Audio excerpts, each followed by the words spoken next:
Ladies and gentlemen, boys and girls, welcome, welcome, welcome. This is another fine episode of Tripping Through the Stars. I am your host, Jack Childress. Tony can't be with us this week. He's got some family things to deal with, stuff going on. And we always say family first around here. We ain't trying to, take people's parents away and not let them spend time with the kids because that just ain't right. That's not how we do it. This week on the show, boys and girls, we have got one of my favorite peoples in the whole wide world. I mean, absolutely love this guy. Absolutely love him. Straight out of the UK, the one and only Ben Bassmaster Black. Dude, what is up with you, man? Not bad, Matt. How's things with you? Oh, not too bad. We survived the tornadoes that rolled through Ah, yes. here. I think so far they're reporting 5 touchdowns, and they're still investigating others. So that number's probably Mm. going to go up. But you live in Tornado Alley, you kind of had to expect it. It's just part of the deal. Yeah. So So, did you survive them or did they survive you? I'm going to say they survived me because they pretty much avoided me. They Oh, did. They. well. I even had that one, the picture I posted where you could see the skies were green, and that usually indicates there's something bad in the area, and yet it stayed away from me. It knew. See that little white truck going down the road? Don't mess with him. Yeah. So, man, let's get to talking here now. What was the first thing you wrote? Was it the zombie horror or the sci-fi? The very first thing I wrote was sci-fi, but that is that's like the very first thing I wrote when I was like 8 years old. Wow. Yeah, it was at the time I was big into War of the Worlds. Um, I hadn't actually read the original book by H.G. Wells, but I really enjoyed the 1950s movie. And I also had access to the musical version, which I think is from the 70s, but I'm not quite certain on the date of that. But that was a big influence on us at that age, because obviously you're young, you're impressionable, you just kind of get attached to something, and then that's the route that you're on. So the very first thing I ever wrote, it was like a little one of those little scrappy paper exercise books that you get like a bunch of for really cheap. The paper quality is like terrible, and it was all written in pencil, so after a while you couldn't read half of it anyway. But it was my reimagining at the time of the War of the Worlds, but putting me and my friends in, and I would imagine looking back now, it would be quite possibly one of the worst things ever written because obviously I was 8 years old and it was just well, I've definitely improved since then, I'd like to say. So now, is that what gave you the bug, though? You just started writing, and the next thing you know, you went, "I kind of like this," and so it just Oh kind yeah. of became the new you at that point. Oh, definitely, yeah. It was I don't know what it was that drew us to that to actually want to do the writing and such, but I think from that and the way that I could piece together a story, and I think at the time as well, people were interested because here was a an 8 year old filming a little jotter with all sorts of different banal writings about Martians and his friends going up a hill and all sorts of stuff like that. And it was the interest from others, I suppose, kind of piqued and fed that drive to say, oh well, if somebody's interested in what I've done with this, then what happens if I write something else and keep on working like that? And I would say for the next 10, 15 years or so while I was in high school, it was a continuous process of I would always be writing something. But again, the quality of everything, it was always of the age I was, I suppose, if you know what I mean. So I was writing to the age I was. It was that type of output that I was generating. And again, it wasn't anything that anyone else I was hanging around with in school time that actually they did it. Nothing like that. So it was kind of something that set me out from the crowd, as it were. And that was something I kept going all the way through to high school and beyond, obviously, because here I am, still doing it. I'm glad you are, man. I'm glad you are. Wouldn't have got to meet you if you didn't. No, Yeah. you said something just a minute ago that I didn't know existed. You said War of the Worlds musical. Yep. Jeff Okay, Wayne's Jeff I'm glad Wayne's musical version, yeah. I'm writing this down because I'm as we go. Because I'm going to have some other questions for you Yep. that will really get into more stuff, deeper into like your passion for sci-fi and everything like that. And I'm pretty sure you're going to throw some movies at me that I've probably never heard of. Maybe even like specifically were filmed in the UK or filmed in Europe that maybe will be harder to find over here because I'm going just all in into the sci-fi thing right now. And so anything that I've never Mhm. heard of before, I'm going to go find it if you recommend it. So, well, we'll just start real quick. Give me just one right off the top of your head that you might think nobody else has ever heard of that you saw and enjoyed. Um, I enjoyed Split Second. I don't know how mainstream that was. I believe it starred Rutger Hauer, and I think that was mid 90s, I think. Right. Um, it was, I think, if I remember rightly, it was the basis of some type of alien hunter, kind of almost Predator-esque, but didn't look like a predator. And I think it fed on people's livers, I think. But it's been a long time since I've watched that, and like I say, I don't know how mainstream it was. I don't know how big it was in different areas, but I think I remember being interested in that purely because I had an issue of, I think it was Fangoria, and it was based it was centered around Hellraiser 3, which was coming out at the time. So that's obviously how far back it was going.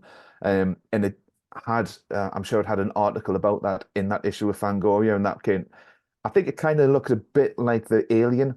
Um, so it kind of piqued me interest because obviously Alien is something I was massively interested as well. I think that was one of my gateway sci-fis at a very young, possibly too young age.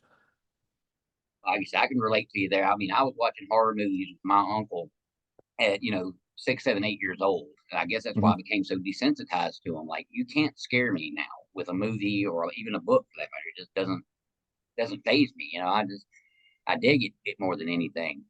Mhm. Now, what would be something that you would consider highly underrated?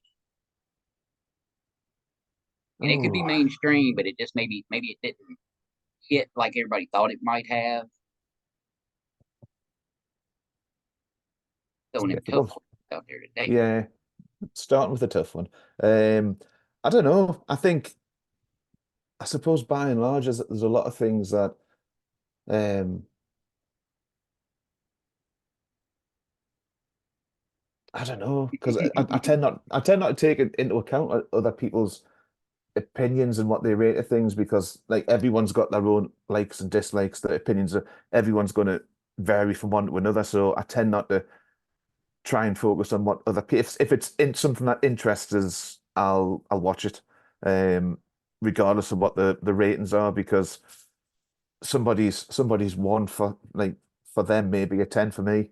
One man's trash is another man's treasure and all that. So. Yep, very true. Okay, well, to spin off of that one. What's Mhm. something that came out that was a hit that went like really big, but to you was just totally overrated? Um, I suppose depend on the on who you speak to, but I know the movies like going back to what I mentioned before with me love of Alien, the Prometheus and Covenant movies were a bit of a letdown for us after the years of um what they refer to as the expanded universe, all the after the four Aliens films, there was a whole host of novels and comics and all sorts of stuff. Um, and that because it was kind of what I'd grown up with, that was in my head, and that was what the world of Alien was like. And then Ridley Scott got his way and had a couple of films, and then he was like, "Well, this is the way I've got it." And I just the films in themselves are all right, but I think people didn't like the that Prometheus wasn't alien enough, so he put the alien in Covenant, and then I think people didn't like the fact that he put the alien in because he just kind of it was like a throwing in at the end type of thing, and it's a difficult watch for us, but I would watch it again if I was working my way through the series, Yeah. Well, but it wasn't. Yeah, I think that there is some people who really like the direction it went, but for me, like I say, because I was heavily influenced and really into reading the novels and the comics and all different things, it was without wanting to get on a soapbox about it. That's not my Alien. My Alien is still knocking around in all the different comics that I read and that I've got on my shelf. So that's that was my I suppose that was my sci-fi cinema upset. I went into Covenant not knowing anything about it, and it was what it was. like meh, yeah. It's there. Yeah, They made it. Whatever. Okay. exactly. Yeah.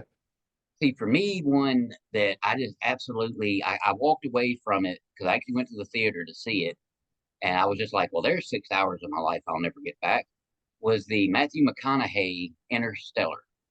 I did Mm. not understand what people saw in that. I mean, I went, I watched it, and I'm like, okay, this is obviously like M. Night Shyamalan type, plot twist and all that. It was just like, no, no. Interstellar, it's not even one I could go back and try to rewatch just to see if maybe I like it better the second time Yeah. because I'm just like, no, for good. One thing, the movie's entirely too long. Like, you could have broke this thing up into a two-parter, as much as they crammed into it, and it just, Yeah. to me, it fell flat on its face. Like, but I know a lot of people really liked it. So now let's get to talking about your more current sci-fi writing. What are you Okay. working on? What have you got out? And give me a little background. What are we dealing with here? What's going on? Okay. So the main one I've got out there is it's called Arachnocide. It kind of started off when I was writing my main zombie series. Um, I would find that if I kind of wrote myself into a corner or I got a little bit of a block on that main story, I would have to kind of step back from it. But I knew that if I step back from me writing, sometimes it can be a bit of a struggle to kind of dive back in there. Or once I've stopped and where's the sometimes it can impact me drive and be impetus, and I don't really. It takes a long time to get back in there. So whatever part I'm stuck on, it could be something I'm stuck on for months down the line until I finally sort something out in my head. Um, so what I had done is I'd started just writing the sci-fi um in the background just as a writing exercise, just to keep myself writing. So I was still active and still, and then I find sometimes when I'm working on something else, if I've got my mind ticking over with that, it can kind of make us something click in my mind. Well, let's just go back to the first one and come out of that corner I'd painted myself into. So it really started off as that. It was just the writing, um, just like a little thing in the background, as I say, to keep us going. And then once my main book was out, and I was working on the second one to that, my editor, he said, "Well, you've got all this story written down, but you're not doing anything with it. So, is there any way that you can do something with it? And can you kind of piece that together into a I mean, I don't want to say legible document because it was legible already. I thought it was great, but then obviously the editor gets hold of it and he doesn't like this part, and these two chapters have to be completely rewritten because he said it's terrible. So um, it was a bit more. Obviously, it wasn't just a case of here's what I was working on, bang, it's out there. Let's keep on with the next one. It was all kind of, well, if you're saying I should put it out, you're going to have to read through it and tell us what's wrong. And obviously, an editor loves to tell you what's wrong because that's what they do. They tell you Good what's wrong. job. Um, so it took us a bit of a while from that initial concept and draft to actually um, to work through and get that out. But it's out there now, and it's the main. I think initially it was kind of like, well, this is the story. It's one and done. Everything's completely self-contained. You've got everyone's arcs. It starts and it ends. It alludes to other things that happens outside of it, but this is the main story. You don't need to read anything else, um, because there wasn't anything else to read until now. Because I am waiting for the second one back from that lovely editor who likes to tell us that everything's wrong and it all needs to be rewritten and changed. So the second one is kind of in the works as well, just waiting for that to come back. I've been told it's about 90% through the editor's um mangle, shall we say. He's picked it apart and told us what does work and what doesn't, and then he's rechecking what I've already done. So it's the process that we have, which works for us. It's not I'm not the fastest at getting stuff out there, so I like to make sure I'm taking my time on getting everything done exactly the way I want it to be. So somebody can pick it up and say, "Hey, that's terrible. Why have you put that out there?" And then I can say, "Hey, it's the editor's fault, not me." Exactly. Um, yeah, Best so I've friend and your got worst enemy all rolled into one. oh, definitely, yeah. So the second one is very much in the pipeline, coming towards the end of it. And then after that one, there may be a third. I suppose it depends on how much the editor's sick of this of this new thing. But I mean, as far as ideas are concerned, I do have other works that I've dabbled in, I've started with. I've wrote the first draft of maybe a short book, a short novel for it, like a big dystopian future type project. So that's something I've got in the pipeline, but I think it's just it's a balance of time really. Trying to devote enough time to one project to get it to a stage where it can be handed off to the editor's lethal red pen. And then while he's working that one, I've got another one to do the fixes from. So it's a process. But like I say, the second one should be out there pretty soon, hopefully. Hey, well, now tell everybody what's it about. What do we got going here now? Right. So I know there's a review on Amazon, and it pretty much says it's my love letter to the Alien series, and you probably couldn't fire a more accurate aimed shot at that. It's obviously, like I say, I've watched Alien when I was 6. Some would say it's too young, but I was all right. I've turned out fine. But it is you can read through it. I suppose you can obviously other people have picked up on it and seen that it's an influence of it. Is it a homage? Would that be the correct word? So you've got people in space, a big fleet going through space to settle a colony, and then they pick up some mutant giant spider, um, and the fun and the hilarity ensues from that point because the spider kind of reproduces by having a small spider burrow into your spine and then burst out your head later on.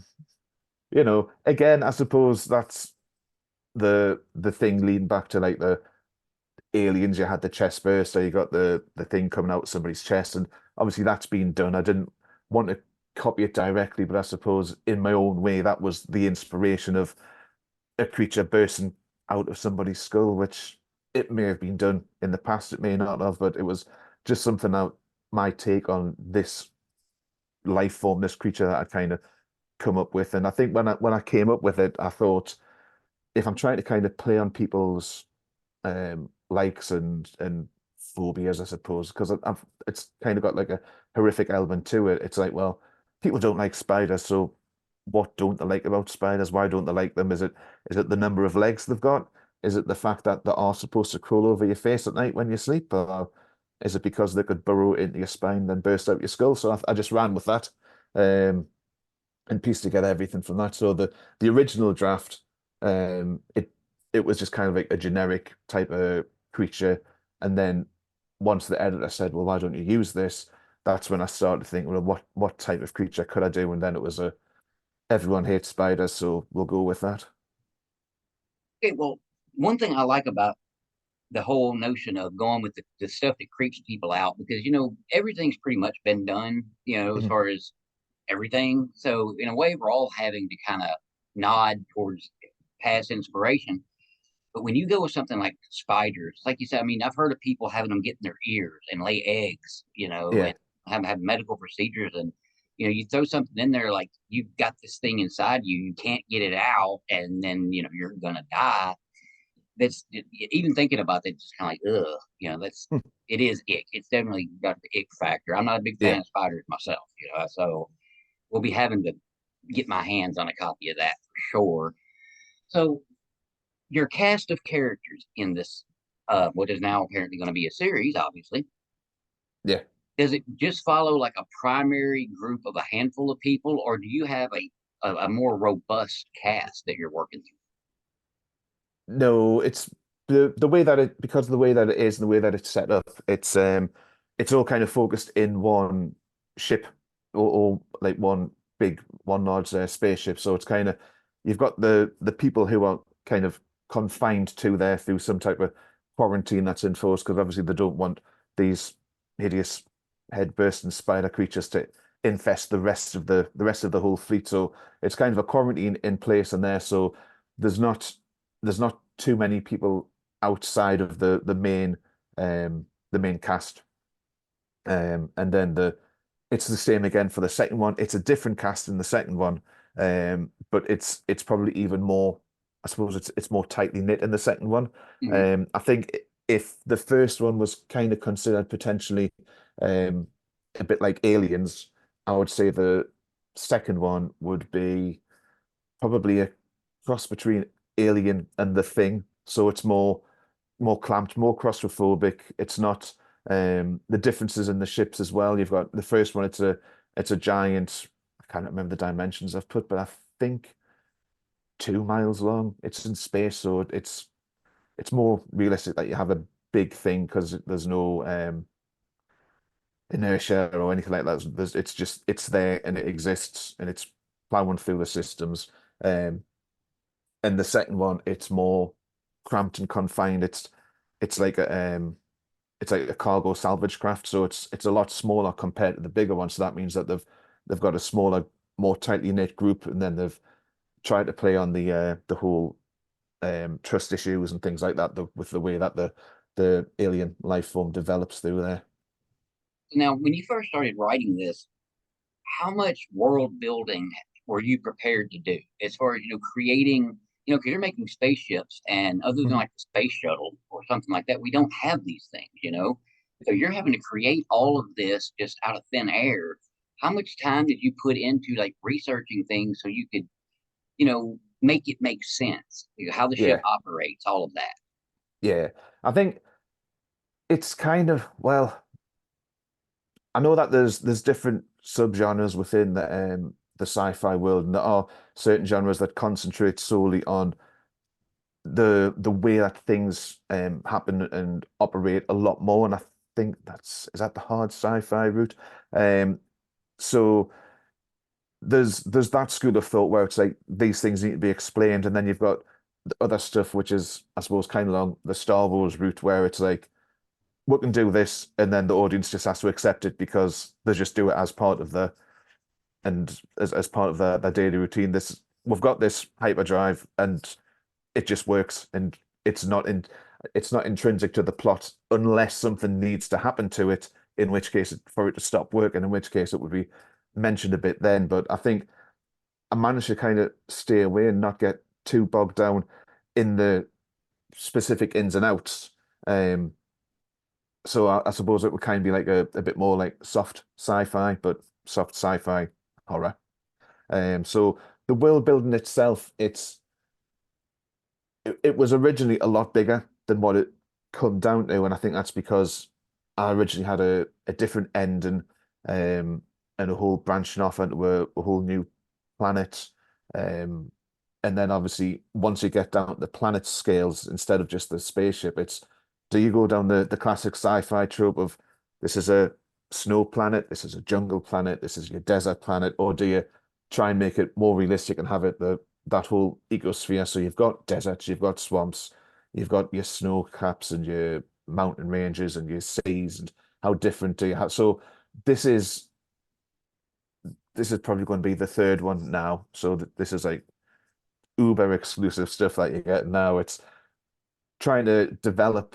It takes a lot to try and piece together something that comes across as believable and realistic.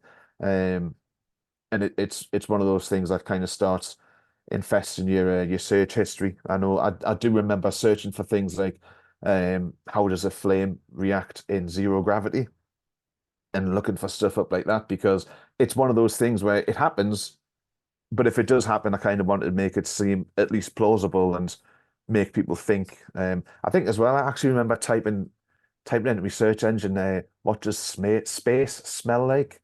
Um, I can't remember what the answer was, but I'm sure I've got it in there because there's things that the creatures kind of don't need to breathe.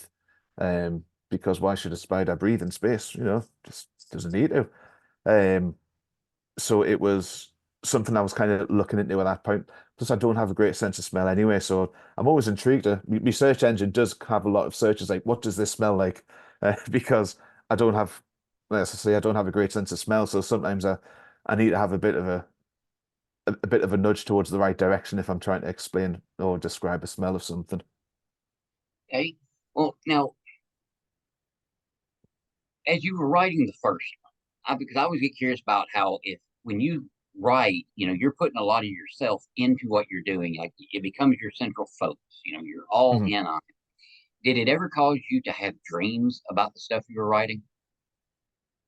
I think like it's kind of like the other way around. A lot of the stuff I've written, not just the sci-fi one, but all me like me zombie ones and stuff like that, they do have elements or aspects that are kind of um triggered by dreams I've had.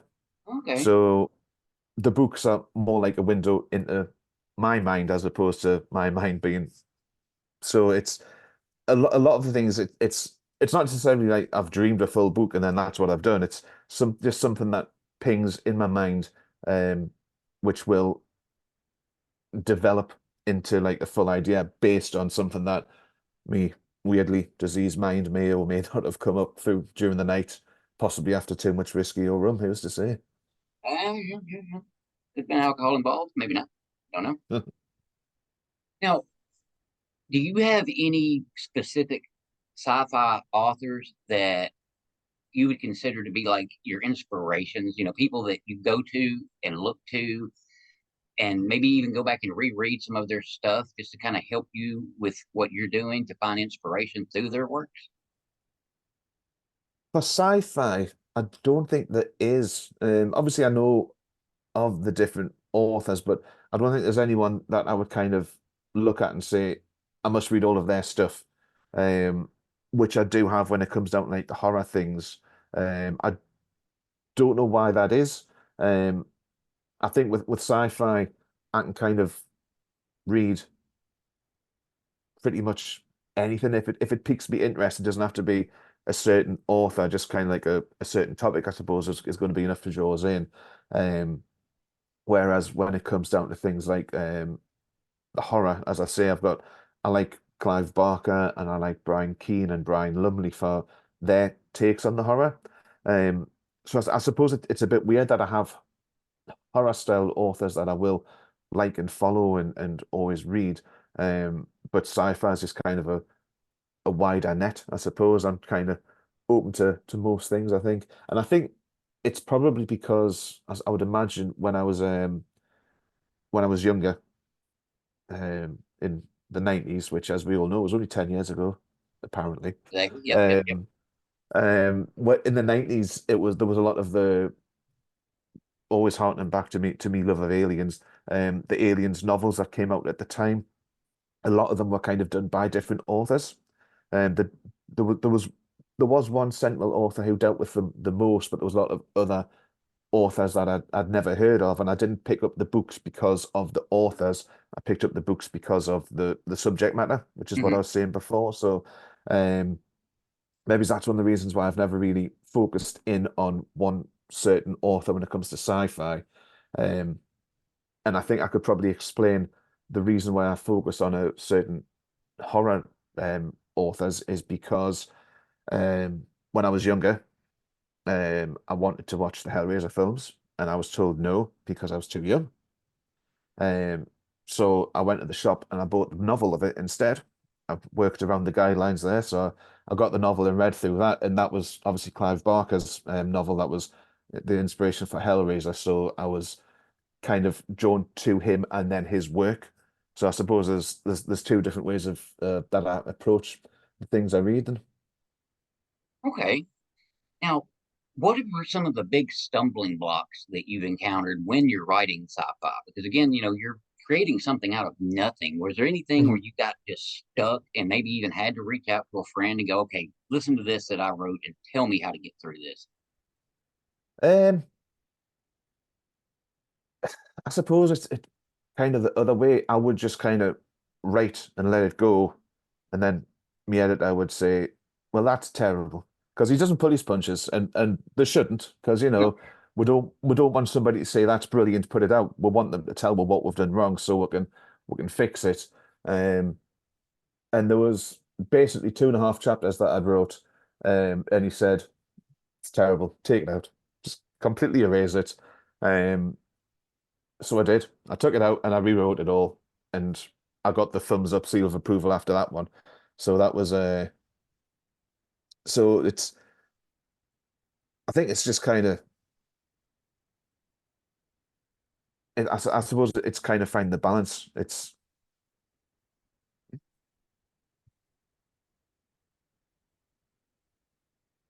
yeah.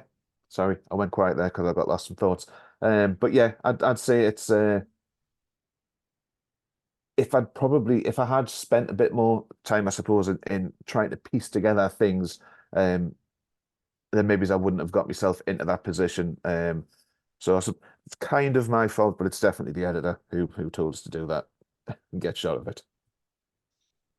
Well, now, Ben, as I know, and others may not know, you're not just a talented writer, but you're also a musician, as I referred to you as bass master at the beginning of it. Yeah, And you're in a band, Brothers of Destruction, BOD. If you haven't checked these guys out after the show, go find them. You can find them. They're out there. They're on the Facebook. You can get the music. You need to go do it. How long have you been in this band? When did this start? the band first started back in 2000. Well, 2011 was our very first gig. So we probably had a couple of years, I think, before we got to that. So probably 2009, 2010 is probably how long is when the band first started, when it first got together. And then as time progressed, we had a number of um, different lineup changes. So it was whenever somebody left the band or somebody came to the band, it was kind of a soft reset because we would get somewhere and then somebody would leave, then somebody would come back. So we'd have to kind of build up to where we were before.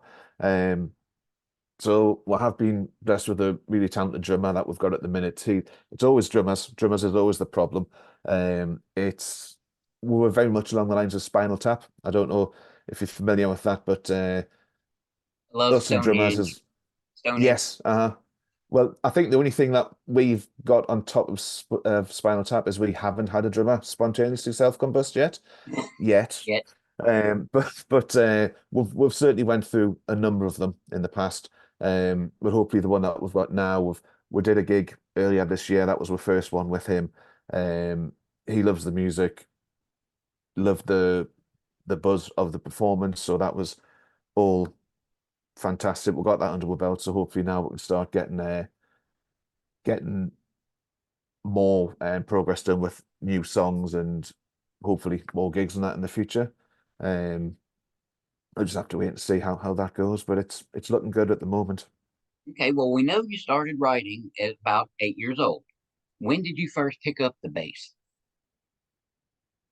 Well, the first bass I bought was when I was 18. Um, it's at the time I was in high school, and one of my friends, his brother got a guitar first, and then he got a guitar, um, and it was something I was interested in, and I kind of wanted to get involved with, but it was that phase where there was a lot of people in school that then started to pick up a guitar and play. And it was like, well, I didn't want to be just this guy that picks up a guitar and plays the same way that everyone else does, because how many guitars can you have in a band? So I did think, well, I'll get myself a bass because nobody played a bass, but it's like a guitar. Um, so I did that. I did ask my parents if I could get one, and they said no. So I went into town on my 18th birthday with my 18th birthday money and came home with a bass. So that was the rebellion starting, perhaps a little bit later compared to other people, but that was me stepping out and saying, this is what I want to do. I want to play a bass guitar. And obviously there was a big gap between me first getting that bass and then actually getting into the position where I had a band. Um, it was, I suppose, it's things that kind of went happened between me getting the bass and the band actually forming. It was things like college, um, people, not just me, but other people that are in the band. They had children, which kind of you got to kind of step away from things that you want to do sometimes when you've got kids because, you know, kids they take time, don't you? They Yeah. do take up a little bit of your time when you have to do things with the children and with everyone else. So it was, to be honest, we had kind of, me and my friend had talked about a band. Um, it was probably a, midway between 2000 and 2010. But then we both decided to have children with our partners at the time. So it was put on the back burner until they were a little bit older, and then we could kind of step away and take some time back for ourselves again to kind of get through that process. So that was the way that that went. Um, but it was bass playing. It was predominantly just self-taught. I didn't actually have any lessons. It was just kind of you go online. Back in the day when I started playing, you had to go to an internet cafe and print things off because it wasn't the internet wasn't big back then. It wasn't nowhere near as the way that it is now. It was everything was dial up and you had to wait 3 minutes for a picture to load. And kids nowadays they don't know have any idea about the dark times that we've been through.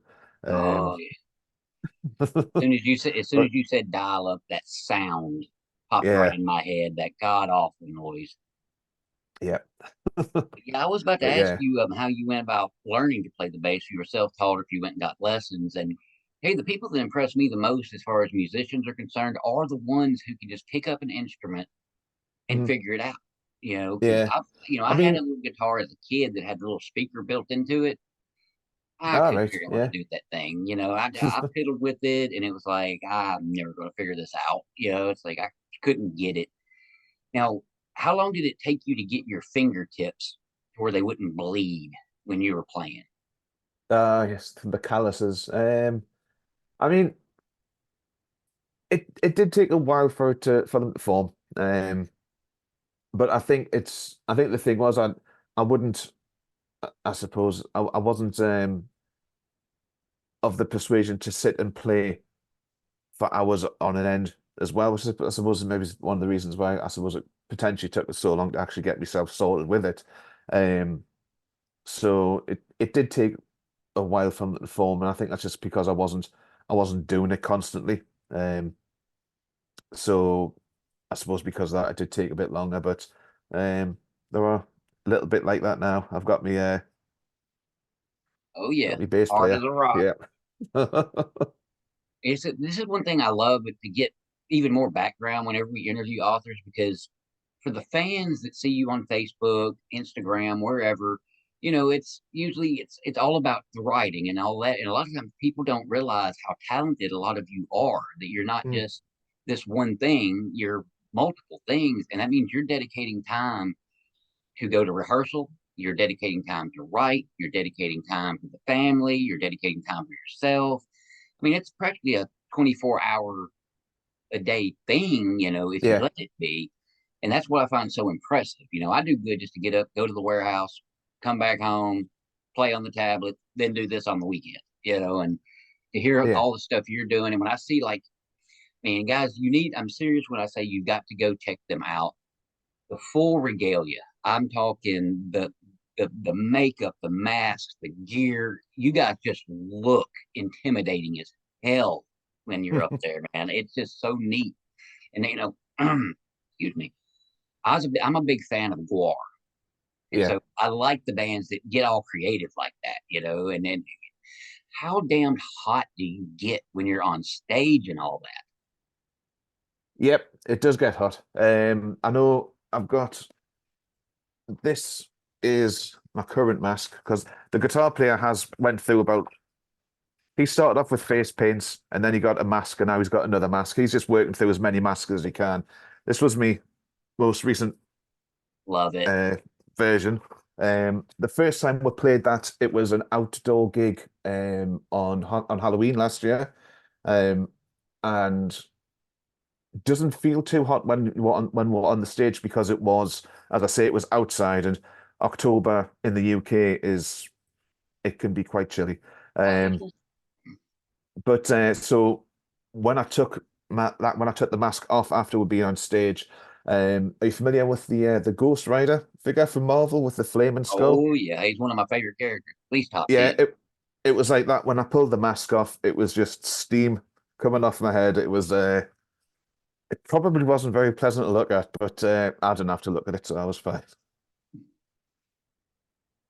But That's yeah, it's not too bad. I think once you're actually on and once you're on stage and when you perform and you've got that adrenaline going through you, you've got your drive to make sure that you're hitting every note right, that you entertain the crowd, that you're playing off the energy that they're giving back to you.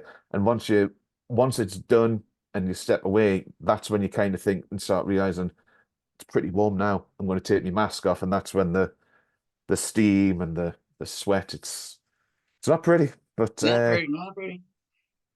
Now, what is the biggest gig you guys have ever got to go to and perform? um,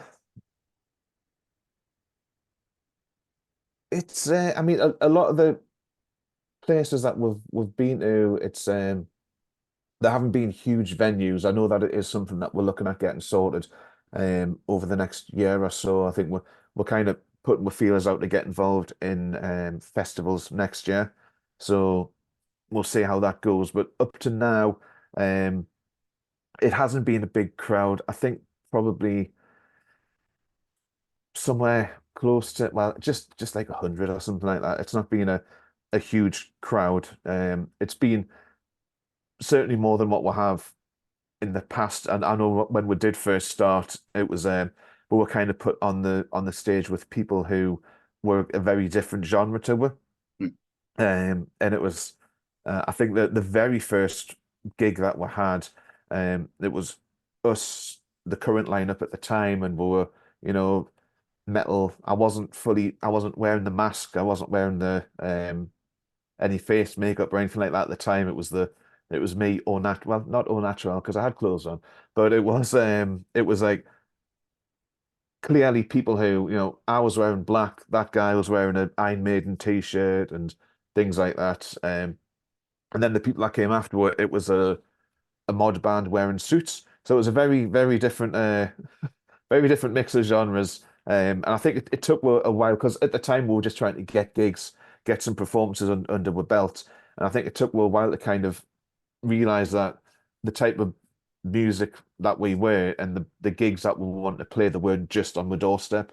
So we did have to start kind of stepping away from where we lived and go further afield. So I think we haven't traveled too far for most gigs. I think the furthest we'll have been is um I mean I'll go through UK geography, but it's not going to mean much to you. But there's a place called Hull.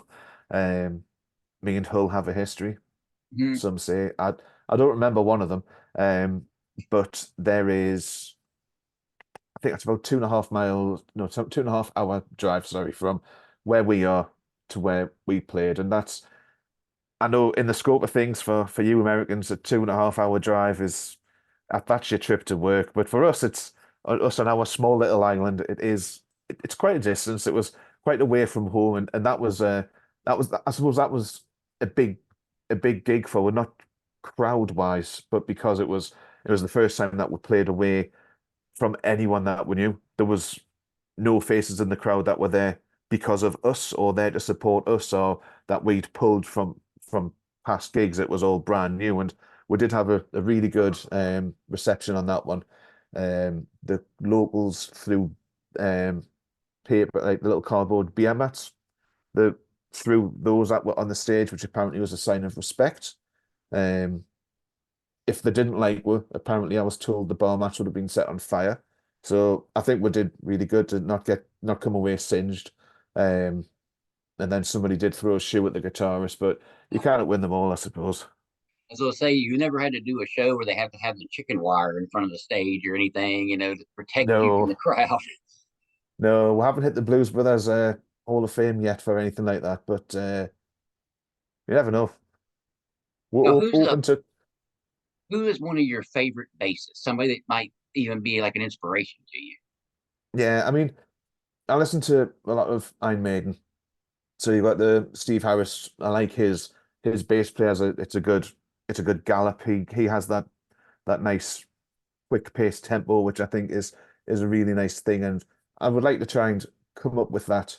Um, and be able to do that myself. But that's I suppose that's a lot of practice down the line, more than what I obviously currently um allocate to me practicing. But that's that's a good level for us to look at towards. And then obviously you've got Lemmy, obviously. Oh yeah. Rest in peace. Yeah, he was a killer bass player, I suppose. Oh, how about Cliff Burton? Did he make it onto the top 10 list? Oh yes, yeah, uh-huh.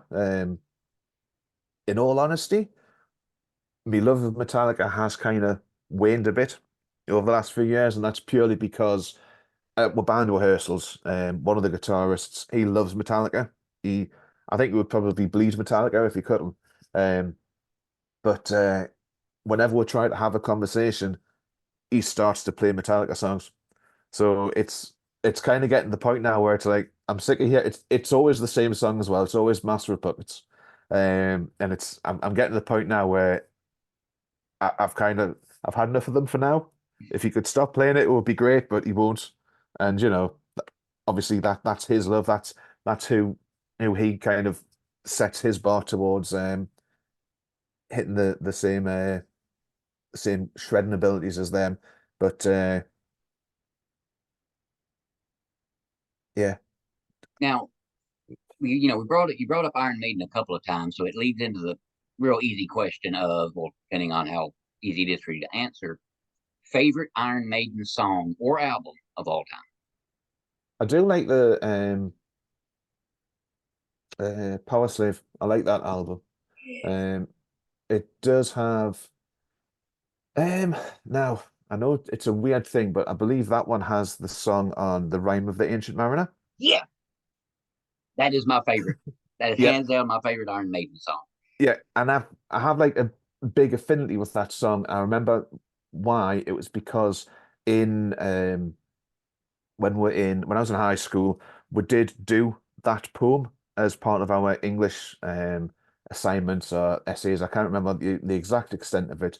Um, but as part of our assignment, it was here you are. There's like so there was a few different poems that they did, and the teacher's kind of assignment that they gave was you've got this poem, so choose one of the different poems that we've done and tell it as a story.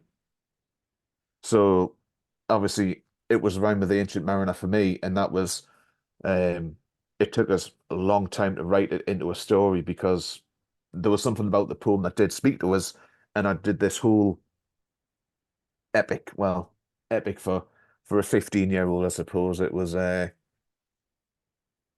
about 20 sides of paper, all handwritten, horrible, scrolly, tatty handwriting because that's just the way I write, unfortunately. And it was before the time where you could really type things up and print them out because not everyone had computers back then. It sounds like I'm coming out the dark ages, to be honest, with my childhood. But but yeah, so I remember I spent all this time and I wrote all this out into a story and I got a really good mark for it at the time. And I was like, I really liked that poem. And to be honest, it was the poem I heard or read before I'd even heard any of Iron Maiden songs. So I started listening to Maiden. There was a tribute band that was playing at a local rock night that we used to go to when I was younger. And it was like, oh, there's a tribute band on for Iron Maiden. I was like, well, I've heard of them, but I don't think I've actually heard any of the songs. So I bought an album. It was the best of the beast, so it was just like the best 12 hits at the time. Mhm. Um, so I went in kind of knowing what to expect, and then after that, I just thought, well, I like the music. The mascot's a zombie, so how am I going to go wrong with this? So that's kind of where I got more and more of the music. And then it wasn't until a while after that I was starting to listen to the Power Slave album. And then obviously the Rime of the Ancient Mariner came on. That took us straight back to my high school. And I was like, I just sat and listened to it. And I thought, that's this. It's like there was a poem that I wrote the story of, and then Maiden took my story and made it into a song. Obviously, that's not what happened because they don't know who I We am. can say that it did. Exactly. Yeah. So that's certainly one of my favorite songs. I would say that they do. And I mean, it's a very long song. I Oh mean, yes. it's not a short one. It's an epic. I mean, Yeah. but and it's the weird thing is my story of becoming a fan of that song is exactly the same as yours. When I was in school, we would get these like they're almost like little bitty mini books, like this Mhm. little cheap little things, and we would have to read something like each day in this particular reading class. And I found the little Rhyme of the Ancient Mariner, but it was taken out of the more thick language that Coleridge wrote in and made a little more relatable. You know, kind of like how you translate the Bible, so it's not so many Yeah. these and thous. And then later on, I went and got my hands on the actual heavy version of it and read that. And then, like you know, my dad, my uncle, all them big heavy metal fans, and I got my hands on a copy of Power Slave and it was on a cassette, you know, and I'm looking at the song titles and I see Rhyme of the Ancient Mariner and I'm thinking, can't be. It can't Hmm. be. And then I start Yeah. listening to it and I'm like, holy crap, that is literally what it is. And I was just in love with it from that point on. Yeah. Still listen to that song to this day. It's just so good. Oh yeah. Now, as we are starting to get close to the end of the hour, holy crap, that went by fast. Um, what advice would you give to anyone looking to A, get into writing, and B, get into music? What would be the first piece of advice you would give Um, I would say just do it. When I think the first the first book I published, which was one of my zombie ones, that was 2017, I think it was. Um, it was probably ready well before. And it was just one of those things where it's like, oh, do I do it? Do I not do it? Is anyone going to be interested in it? And I think at the end of it, I just thought, who cares? Who cares if nobody else wants to actually read it? But I'll put it out there. And if anyone does pick it up and read it and they think it's good, then great. If they pick it up and read it and they don't like it, then I'll hunt them down and I'll make them pay. But that's just it's you've just got to do it. I suppose if you've got an idea, I was actually speaking. Somebody had messages not so long ago, just saying like, "You're the only author that I know.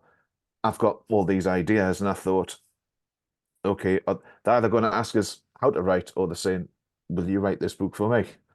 But they did just say that they wanted to do it, which is fine. Um, and they were just saying they didn't know where to start. Which obviously it can be. I mean, for someone who's writing, I suppose the most one of the most intimidating things you can see is when you open up Word or whichever you use to Google Documents to do your writing. When you open up a new document and it's blank, and you're looking at that and thinking, well, what can I do with that? Um, so I think what I told him was, if you've got an idea, because I think his problem was, well, not a problem, but his issue was that he had a lot of ideas and he couldn't focus on them. Um, so the way that I operate, which is the way I kind of told him, was like, scroll your ideas down. You've got any number of like different. I've got any number of different like notepads and stuff like that. This is me. This is one of me idea books. Um, and I mean, this one's just a new one, so it's not got. Can you see? Just it? Okay, yeah, yeah. some scrappy pages in there. This has got story ideas, songs, stuff like that. I keep it biased when I'm at work, or just in case I have an idea. Um, Step away from me work, make a scroll, and then get back to it. That's kind of what I was talking about when I wrote Arachnocide. I was doing something else.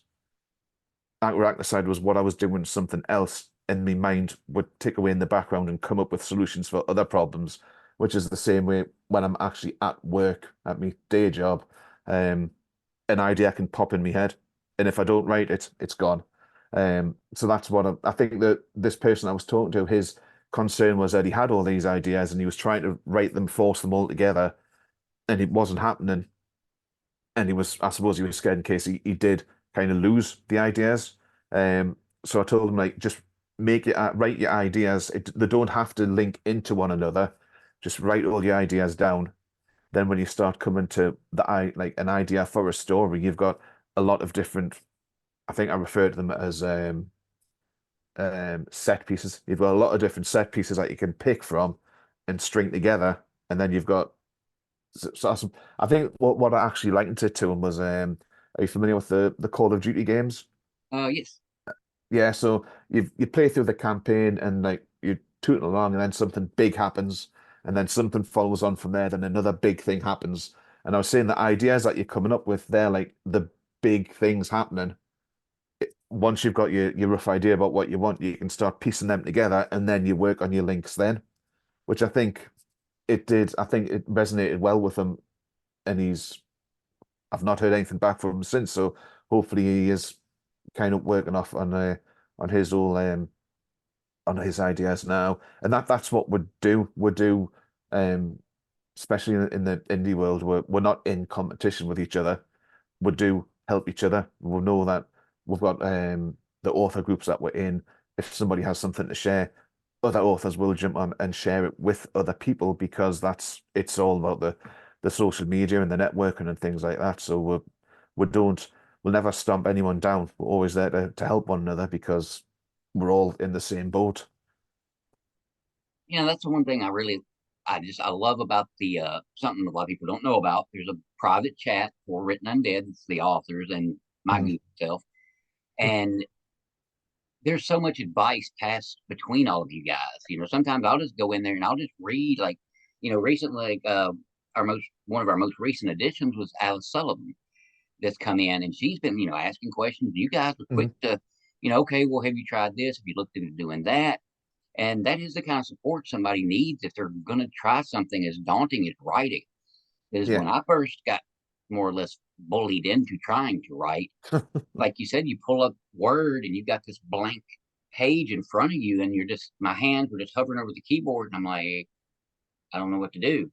But I could text any of you guys and be like, okay, I'm stuck. What should I do here? Or like with Alice, it's like, how do I get my ads to work better? And Mhm. you guys are Yeah. quick to help, and that is just it's an amazing thing because there isn't a competition.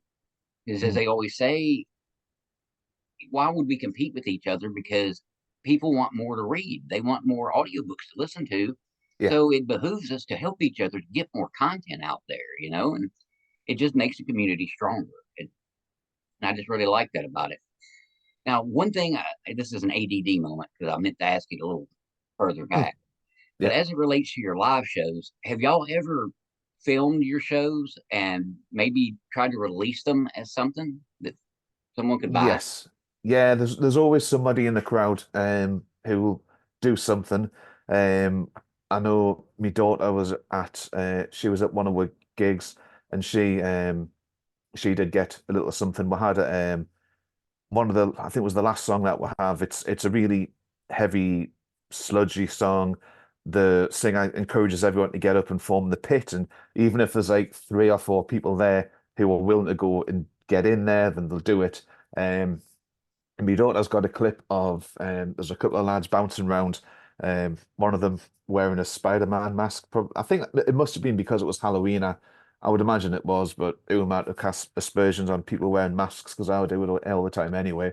Um, and him and his friend were bouncing around to the song, and it was getting a bit heavier. And then he got body checked straight down. Um, but then, like a heavy metal trooper, he was back up again within a couple of seconds, and then bouncing away again. So it's nice to catch those moments because when we're on stage, we're not focusing as much on the crowd as we are making sure that we're playing the right notes and we're at the right place at the right songs. So sometimes we're not always able to see the people in the crowd and their reactions. And when we get the shots like that, it's like it's enough to make we think, yeah, we've done something good enough to make that person want to get up and body check his friend. Um, but yeah, we do have quite a few live performances on record on videos. It's been like partners who have been there and they've had their phones, so they've been asked to record them because if we don't ask them, they might not. Um, and there has been a couple of venues that we've played at where they record it. There's like a video camera at the back of the room, just above the doors, which has a good view of the stage. So there's a couple of gigs that's been recorded like that. Um, and again, it's something where we can sit and we can watch back, um, and see what we did right, what worked, what got the crowd going, what didn't. Um, the singer that we have, he's a really good mic man. He's really good at getting the crowd. Well, he plays with the crowd. He's good at getting them to react. He calls for the circle pit, and we get the circle pit going and the bounce and the mosh. Well, last gig he called for a wall of death, and it wasn't a very big room. It wasn't a very big one, but we got that wall of death going. So that's, I don't know how many people there are familiar with these at the gigs, but you've got the crowd, you split the room in two, face each other, and then they run at each other. And it wasn't a big venue, it wasn't a huge room, but we got them to do it. And that was it's each time we play, it's something that we can try and get the crowd to do that they didn't do last time, just to try and keep us fresh as well as the crowd, I suppose. So we do have some recordings of there, and then we do have a couple of actual recorded sessions that we've done in a studio. So there's a few different songs out there in the world, and it's just we're trying now to kind of look at it and say, well, where do we go next? What do we do? What can we do with what we've got, and what do we need to do to make it better? So that's the current status with the band. We're trying to get all that sorted out with our new drummer.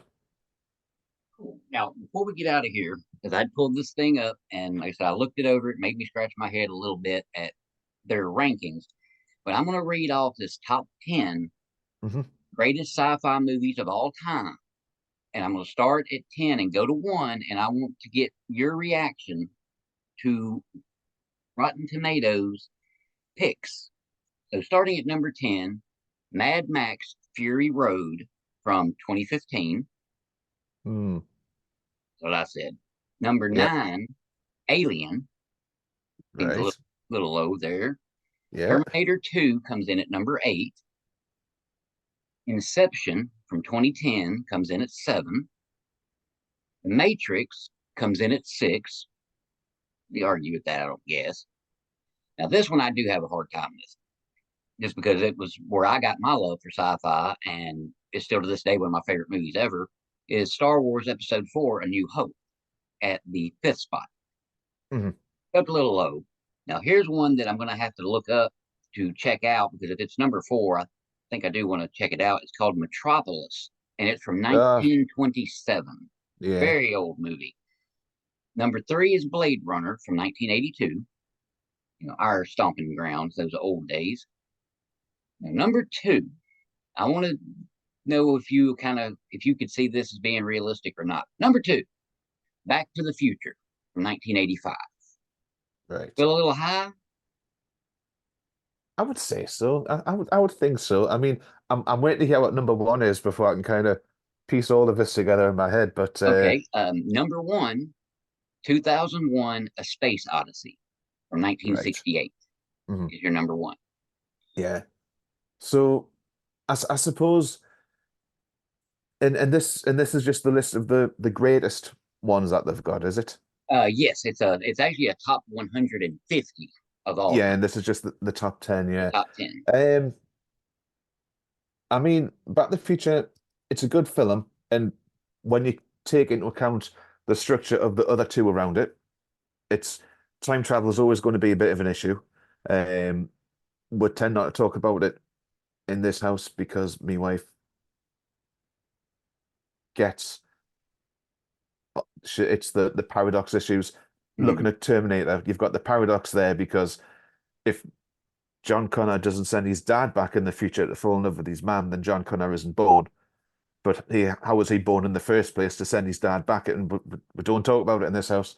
Um, and Back to the Future is a really it's it it was really cleverly done because it all kind of ties in. I know two and three were done more or less at the same time, but there was a gap between two and one, and it's a lot of the way that it works and pieces together. It is really well written, but But science number fiction 2 wise, forever. yeah, I was going to say I don't think I would put it at number two. Not when it's. I mean, obviously you mentioned there Terminator 2, which I would say is is it heresy to say it's better than the first one? I'm going to say it's better than the first one. Okay, well, that's obviously what It they're was saying. yeah, it's a bigger scope than it, but I think that um I think Back to the Future is high. I think Star Wars is low. It's interesting that Metropolis is in there. I'm aware of it. I may have seen it once, but I know what you're saying. It's almost it's like what 1920s you said, wasn't it? So Yeah. it's 100 years old. It's obviously it's black and white. I can see images of bits and pieces in my head of it. I don't know if that's just from pictures I've seen or if I have actually seen it a while ago. I know that when I was when I was a young child, um, the one of the TV stations that we had, they went through a phase of always having like the old 1950s, 1960s, the black and white sci-fi monster movies that were laughable at the time of watching them, but obviously when they were made, they were a big thing because it was just the way that they were. They were playing on people's fears with the Cold Wars and stuff like that. So that's like you the 1950s movies would have been like I suppose there would have been like a shock film or a horror film back in the 50s. But then in the 1980s, it's like 6 o'clock tea time viewing on BBC Two. Again, for the non-English people back in the 80s, we had four TV stations, and that's all. No cable or nothing, I don't think, and I don't think we started getting satellite TV until the late 80s. And even then, there wasn't anywhere near as many channels as there is now on the satellites. And again, you would never have been able to stream anything back then. No, no. Now, did you Nope. notice there was one movie that I did not mention in the top 10 that I Um, personally feel like should have been at least 10 or higher? The Now, Thing. if you, I was going to say it's either The Thing or Predator. But yes, I would certainly put the thing in my top 10. Um, I would definitely have that in there. It's just so good. I do like the film. I like the looking back at it now. I mean, some people may think that it doesn't look good compared to the CG, but it's the the the physical the actual physical effects, the special effects, the actual things on set. I don't think you can get better than stuff like that when you compare to um, when they do things with the computer generated images now in films. They kind of do people very well. I know they do it a lot better now than what they used to, but um, sometimes when you've got the people, I'll refer to I suppose the Star Wars films when they had um, at the end of Revenge, Return of the Sith. Was it Return of the Sith? Number Got the three. oh We'll number say no Return of the Jedi. no. That's number six. Oh no, Number okay. three. Yeah, Revenge of the Sith. I think. Yes. Uh-huh. At the end of that, when you've got Moff Tarkin standing on the bridge, Peter Cushing, he doesn't look like there's anything behind his eyes. His eyes are dead. It was the same with Rogue One as well when they've got Princess Leia at the end.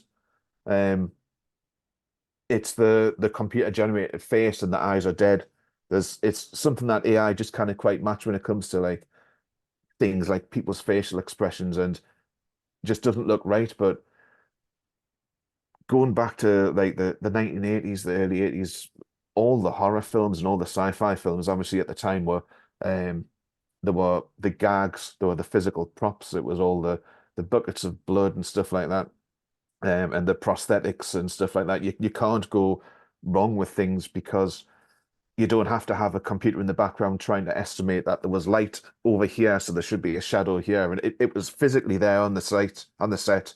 Everything that's there is real. You can touch it, you can interact with it. You actually get squirted in the face with blood.